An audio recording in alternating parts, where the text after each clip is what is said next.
Hello, world historians. Welcome to day 11. Before we continue talking about Egypt, a couple review questions from Mesopotamia, and I wanted to show you a few artifacts from Mesopotamia as well. Felicity and I were able to see these artifacts from ancient Babylon II in the Detroit Museum of Art. I'd like to say we went to Iraq and saw them, but Detroit's pretty cool also. And so you can see this wall relief. You can see these reliefs that were done for the tops of different decorations and pillars. And you can also see this mosaic that was done for art in ancient Mesopotamia. So the two review questions, if you could write in your world history notes as we begin day 11. First of all, put the notes, the date of the notes for day 11. And then the two questions are, number one, the land at the center of ancient Mesopotamia empires is which country today? And the second question is what two rivers supported Mesopotamia's growth? And what were the rivers flooding like? Did they flood predictably or unpredictably?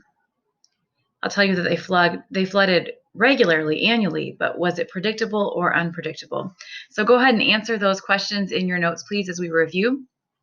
And in ancient civilizations, we look at civilizations that were built around 5 different rivers. So the 2 rivers of Mesopotamia, and then the third river is the Nile River. And we're going to go back to ancient Egypt and wrap that up in ancient Africa on day 11 as we move forward. So please pray with me, World History Day 11. Dear Jesus, thank you so much for giving us strength to delight in your will and to walk in your ways, to the glory of your holy name. Amen. All right, here we go, day 11. Hopefully you answered those questions. And we return now to the kingdoms of ancient Egypt. And one of the reasons I wanted to review Mesopotamia at the beginning of Egypt today is to remind us that these ancient civilizations did not exist in a bubble, in a vacuum, separate from all other life. They had some interactions with other civilizations, and they existed at the same time. So while Egypt had things going on, Mesopotamia simultaneously had things going on. So that's a good reminder.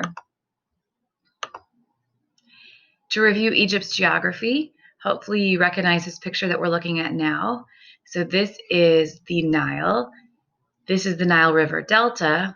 It's all green because there's all these springs that go out from the river and make this land really fertile and rich and empties into the Mediterranean Sea there. Here are some notes to write down on this page. As a review, as always with our lectures, pause them, make sure you've got the notes down, and then push play when you're ready for the next part of the lecture. So our notes for Egypt's geography are that the geography of ancient Egypt was centered around the Nile River Valley. The Nile floods at the same time every year.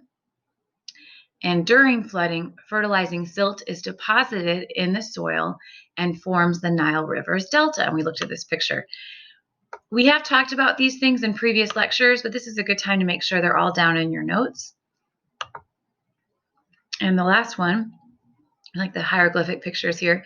The floods were predictable, which many of the Egyptians associated with their gods and had generally more favorable views of their idols than the Mesopotamians did, and did not have human sacrifice of their own people, although, of course, the Pharaoh that was around at the time of Moses did force sacrifice of Israelite children. To talk some more about Egypt's geography and a few more notes to write down on this page. And some of this is review or kind of bringing together things we've talked about in previous lectures, but cataracts, which is another word for waterfalls of the Nile, divide the river and create rapids. And the first cataract marks the southern border of Upper Egypt. All right, around here somewhere.